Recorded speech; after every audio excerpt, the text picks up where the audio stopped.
I am Alexis Hart, 31 years old, and for most of my adult life, I have felt like a permanent guest in my own family. You see, the Hart name carries a certain weight in Manhattan old money, a penthouse view of Central Park, and enough family gossip to fill an entire bookshelf. But if you ask anyone in my family, I am simply the quiet one, the reliable shadow, the person who never quite fits the mold. If you are listening now, I would love to know, where are you from? Have you ever felt invisible among those meant to love you most? Before this story is over, you might recognize a piece of yourself in mine. 6 weeks ago, I stood at the very edge of my family's living room well. Family is a generous word. It was a dazzling housewarming party for the new penthouse my grandmother left behind after she passed. Crystal glasses clinked. The view of city lights stretched forever. Every guest seemed so at home. I, however, felt like a piece of furniture present, but overlooked. No one suspected I carried the keys to the real future of our family, nor that I would soon lose them in the most humiliating way imaginable. My mother, Evelyn, ruled over the room like a queen at court. She wore her signature pearls, smiled for every camera, and offered me a nod as cold as January wind. My sisters, Miranda and Genevieve, were perfection in designer dresses. Miranda, 5 years older and the golden child from the start, greeted guests with the same dazzling smile that always earned her applause at recitals and award ceremonies. Genevieve, younger by 2 years, had charm to spare and a talent for making people feel grateful simply to be in her presence. Growing up, the Hart siblings fit into their roles with painful precision. Miranda the prodigy, always first. When she was accepted into Yale, our parents threw a celebration worthy of royalty. Balloons, champagne, an endless parade of relatives.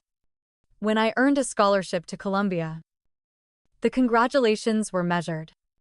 Well done, Alexis. We expected nothing less. No party, just a pat on the back. Miranda, could you help your sister with her dress? Even now, I remember their voices. The way pride and indifference could live side by side at the dinner table. The pattern repeated itself. When Genevieve wanted to study art abroad, our parents set up a travel fund, $25,000 for a summer in Paris. When I wanted to enroll in a graduate program, my request was met with silence. Have you considered taking a year to think things through? My application fees were paid by the money I saved tutoring children in the building. Perhaps my clearest memory is my 10th birthday. I had dreamed of a party at the American Museum of Natural History. Balloons, dinosaurs, maybe even a cake shaped like a T-Rex. My mother smiled.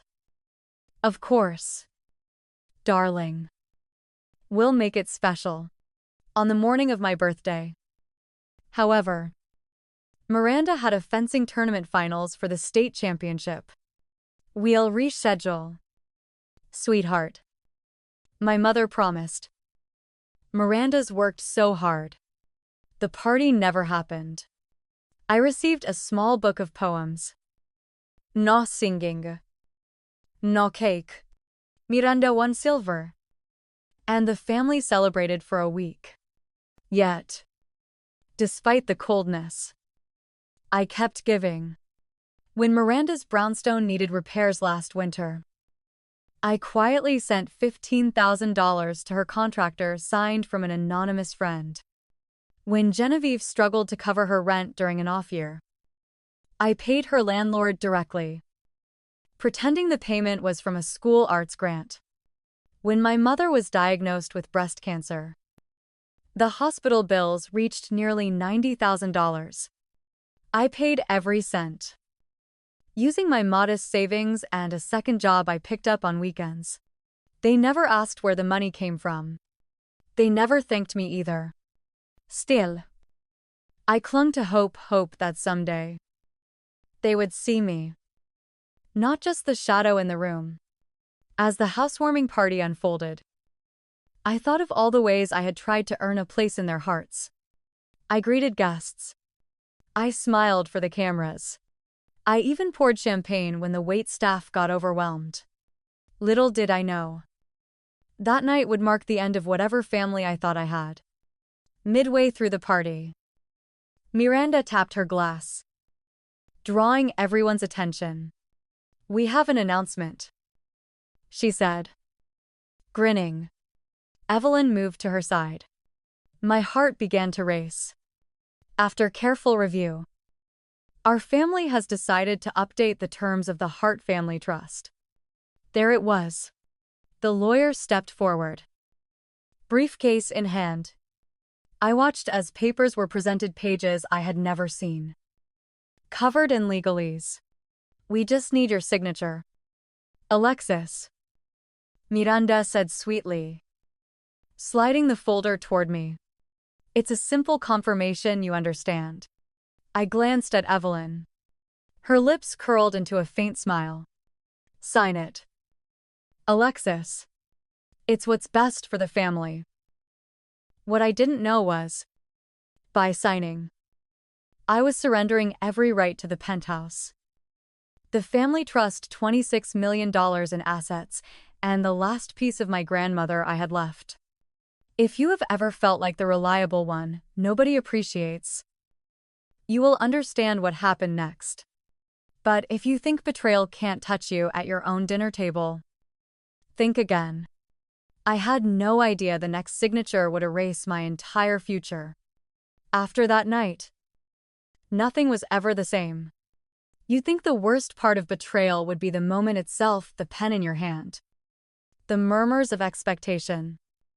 The sense that you're playing a part in a scene written by someone else. But the real pain comes after. It comes in the hollow silences.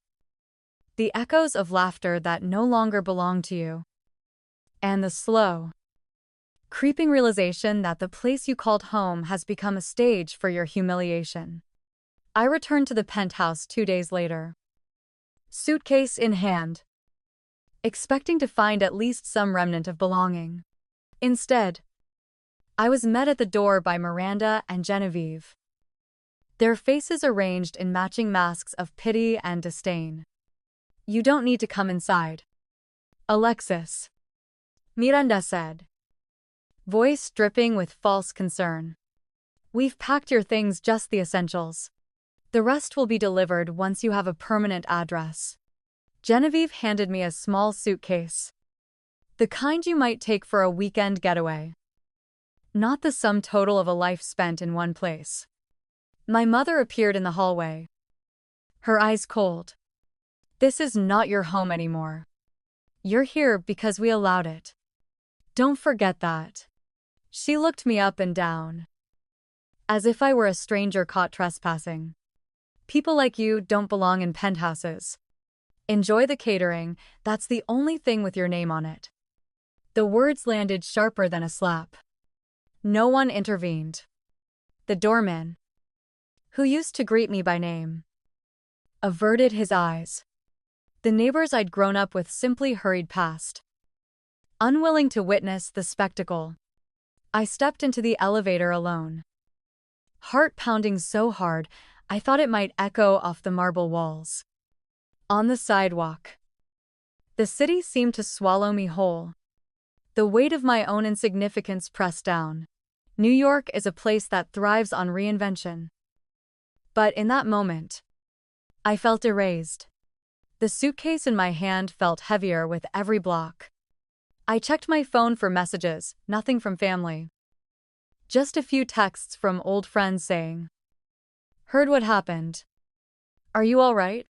The news had spread fast, thanks to a leaked group chat that made its way onto social media. Someone, perhaps Genevieve, perhaps a spiteful cousin, had posted a screenshot of the family group chat. In it, Miranda wrote, "Alexis is just a guest. Don't treat them like family. We need to move on."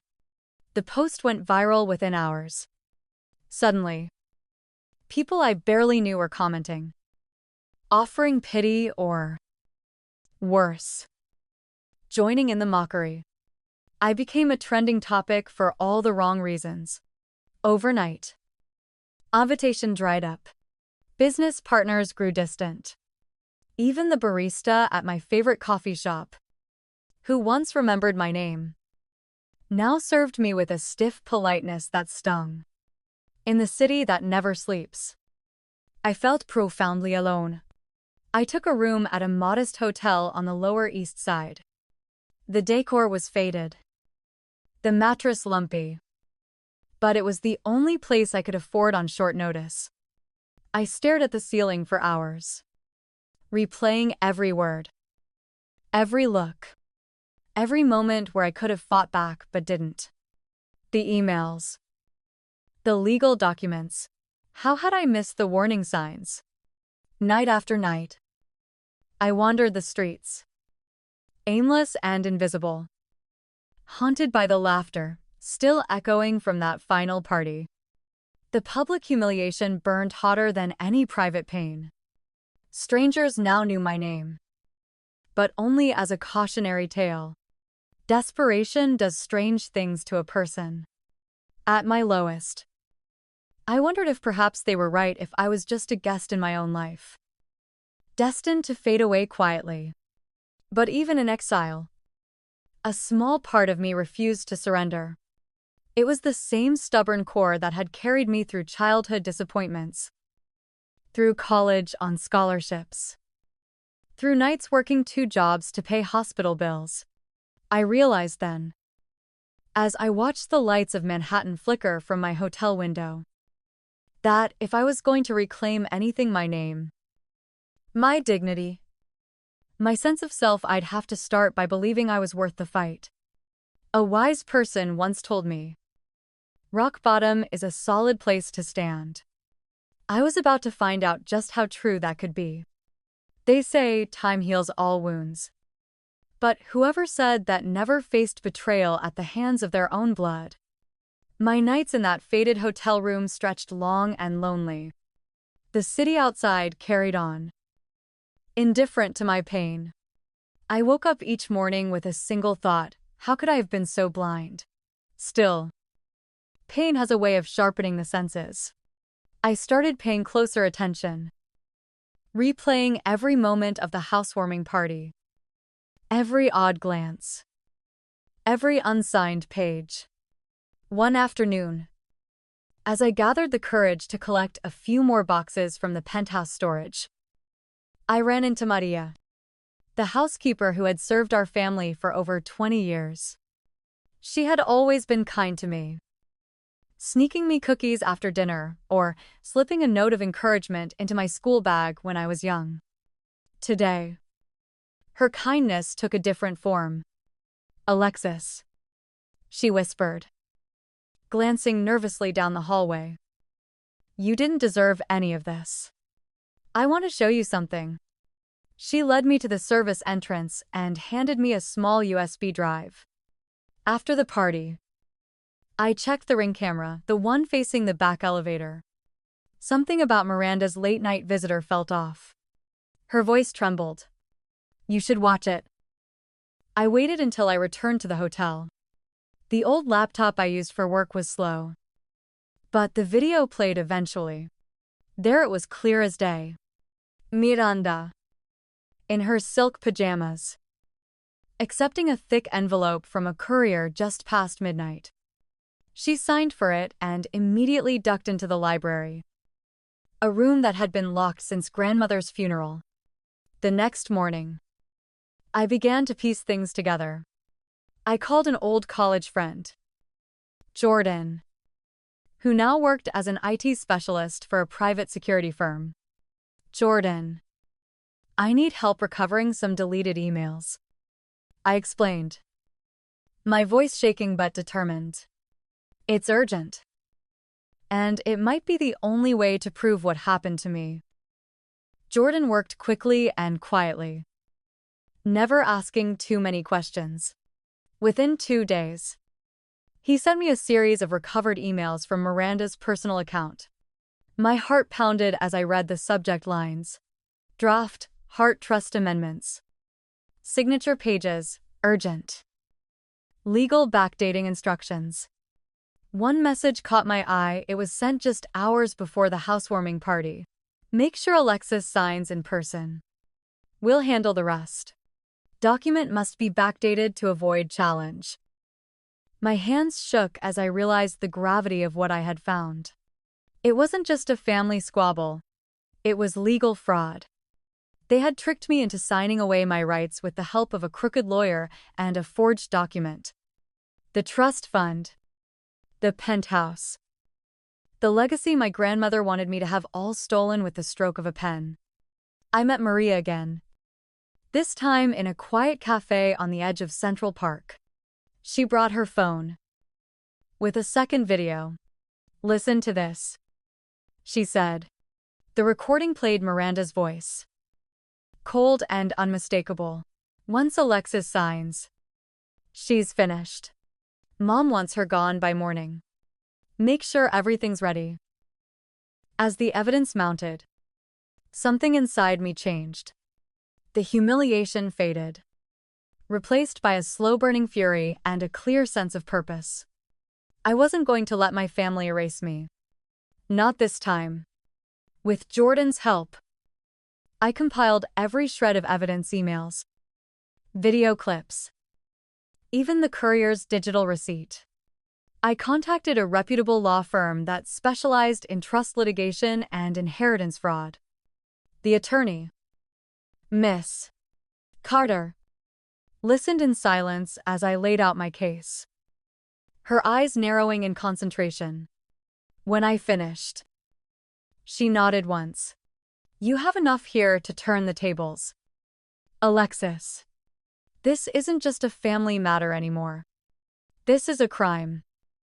For the first time in weeks, I felt hope, a dangerous, exhilarating kind of hope. We made a plan. The next step would not be quiet, nor would it be private. If my family wanted to turn my life into a spectacle, I would show them how the truth could be even more public and infinitely more powerful. Sometimes, you have to lose everything to find out what you're truly made of. I had been the reliable one, the quiet shadow. Now, I was ready to become something else entirely. If you've ever been underestimated, you'll understand the fire that comes from being backed into a corner. My time in the shadows was over. It was time to reclaim what was mine. In the weeks that followed, I barely slept. My days blurred together, a flurry of meetings with lawyers, notarized affidavits, early morning calls with Jordan, and whispered strategy sessions with Miss Carter. I learned quickly that justice is not a solitary pursuit. It takes a network, a paper trail, and the patience to let your enemies feel secure just long enough for them to slip. We decided that the first blow would not be in court, but in public. My family had always preferred grand gestures. The bigger the audience, the more intoxicating the praise. I would use that same instinct against them. Miss Carter helped draft an anonymous tip to several major news outlets, outlining the suspected fraud and legal manipulation of the Hart Family Trust. The packet included video stills from the Ring camera, time-stamped emails, and a transcript of Miranda's damning conversation. The evidence spoke for itself. The day of the annual Hart Trust board meeting arrived, a tradition meant to celebrate the legacy my grandmother built, now repurposed as the battleground for my future. The penthouse was crowded, not with warmth, but with tension. Journalists lurked by the elevators. Lawyers compared notes in hushed voices, and my sisters whispered at the edge of the marble foyer.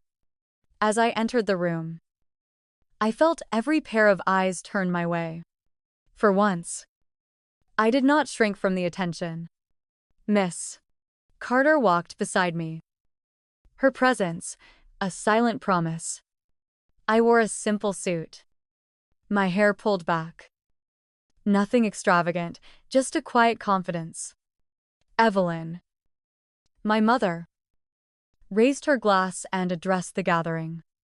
We are here to honor the Hart legacy and to recognize the contributions of Miranda and Genevieve as the new stewards of our family's future.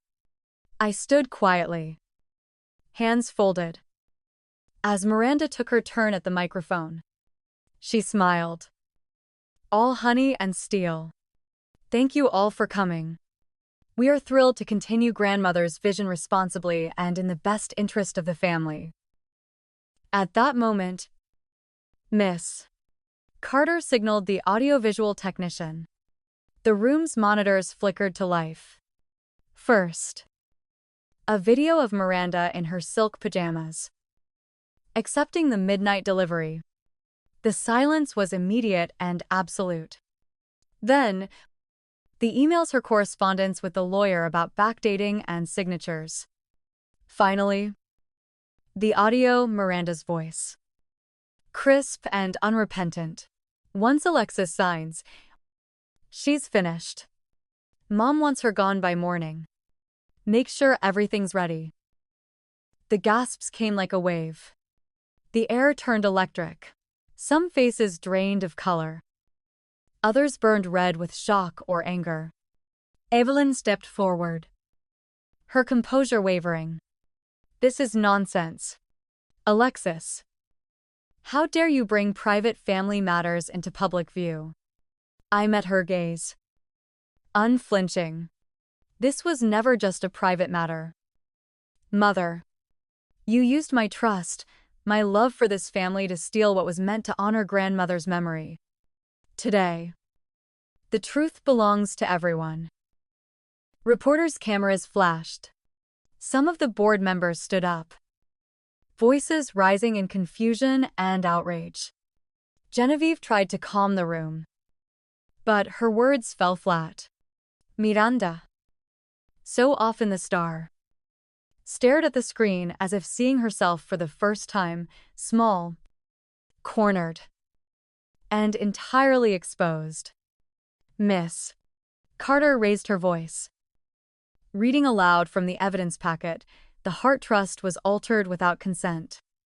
The beneficiary's signature was procured through misrepresentation and legal fraud. The following assets, including the Penthouse and the $26 million trust, are subject to restitution and court review. For years, my family had treated me as invisible. Now, there was no hiding from what they'd done, not with the world watching. As the meeting dissolved into chaos, a journalist approached, notebook in hand. Miss Hart, what will you do if the court rules in your favor? I took a breath, feeling a new certainty settle in my bones. I will honor my grandmother's legacy by creating something good from all this pain. And I hope my story reminds others that justice is not a privilege for the powerful, it's a right for anyone who has been wronged. The headlines spread by evening. Hart Family Trust Scandal. Air fights back against fraud.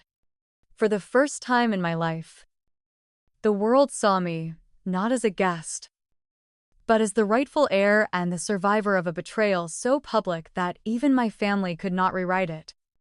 Betrayal may begin in silence, but revenge, when it comes, is loud enough for everyone to hear. There is a peculiar stillness that follows a public storm.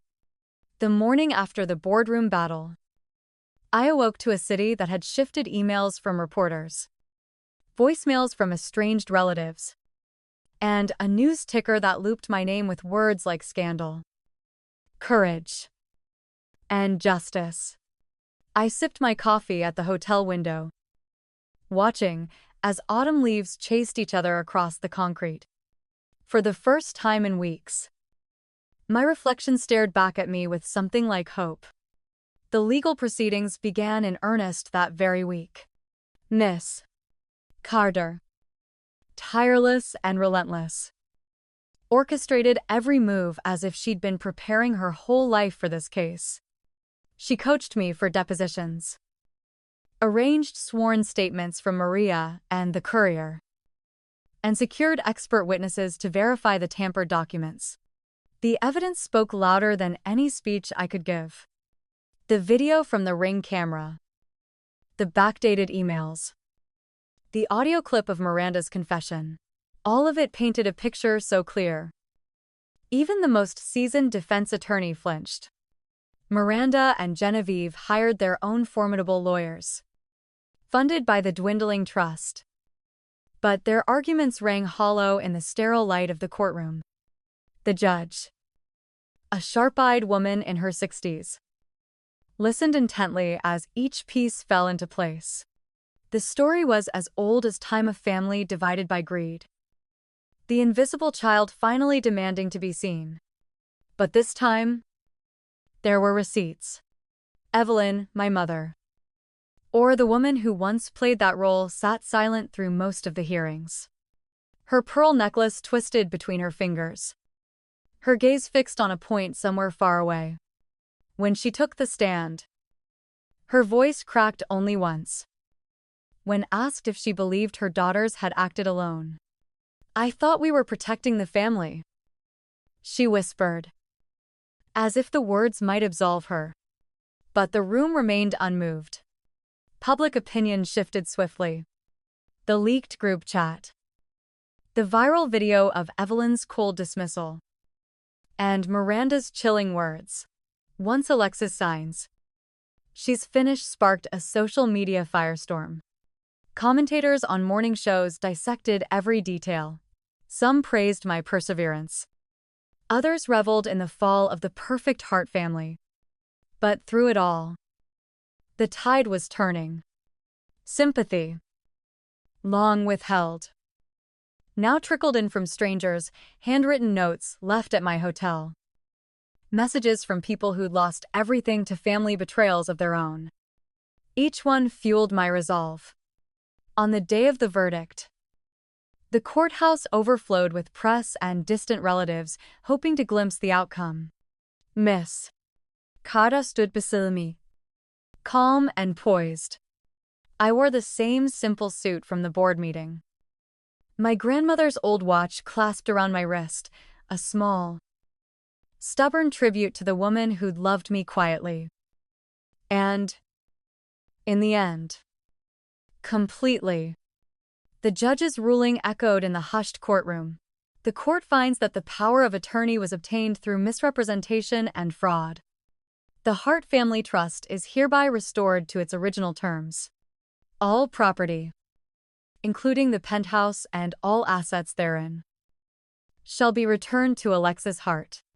The defendants, Miranda Hart and Genevieve Hart, are ordered to issue a public apology and return all misappropriated funds.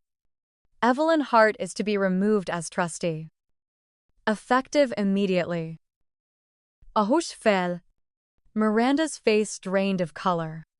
Genevieve blinked rapidly, as if she might dissolve into tears at any moment. Evelyn turned away, her lips pressed into a thin, bloodless line. My victory was not punctuated by gloating. Instead, I felt a quiet exhaustion, a sense that the hardest battles are won not with shouts, but with the patient gathering of truth. Miss Carter shook my hand, her grip steady and warm. "It's over. Alexis, you did what few could have done. You stood up for yourself. And you won." But the story did not end with a judge's gavel. The media, hungry for resolution, chased Miranda and Genevieve down the courthouse steps. A hastily arranged press conference was held that evening. Cameras flashed as the sisters read a prepared statement.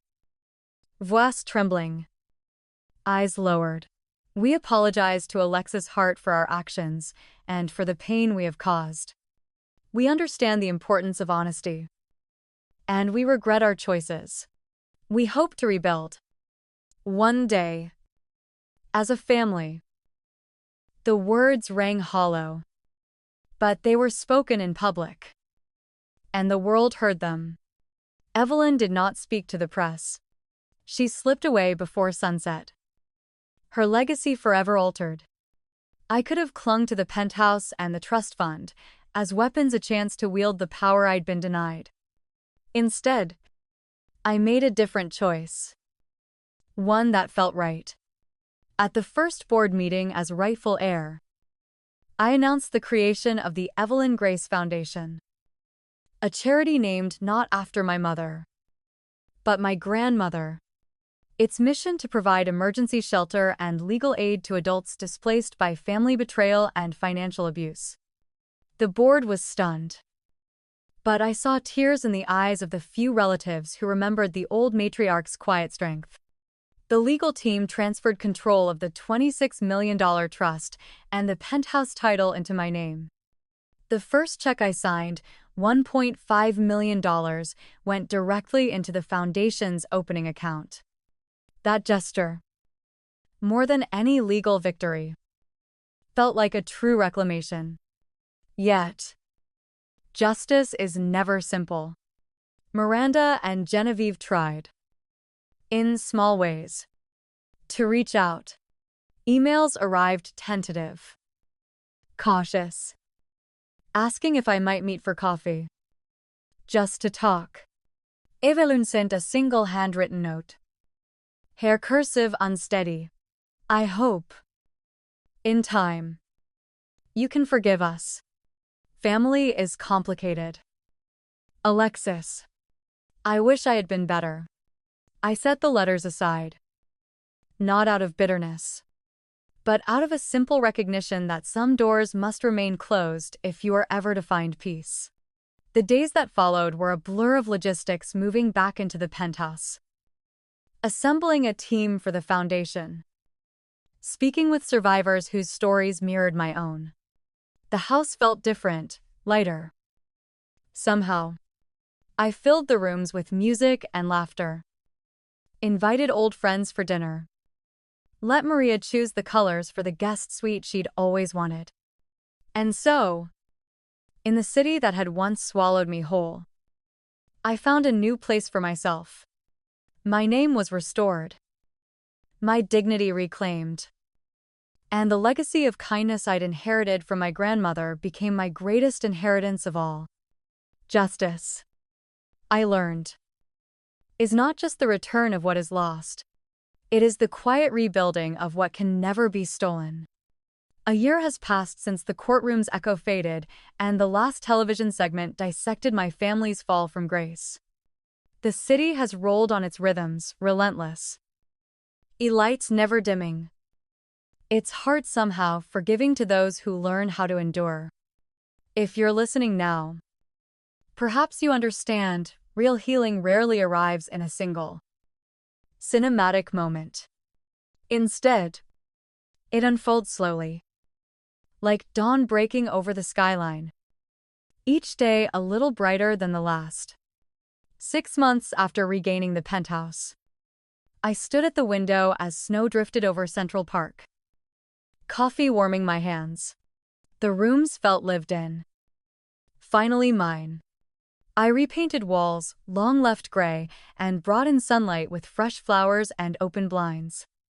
The kitchen, once a battleground of silent dinners, now smelled of bread, baking, and laughter, echoing from new friends gathered for Sunday brunch. Maria, who had stood by me through every storm, decorated her new guest suite in cheerful yellows and soft blues. Her joy, a daily reminder that loyalty is always its own reward. The Evelyn Grace Foundation, named for the only woman in my family who understood grace in both word and action, flourished faster than I ever imagined.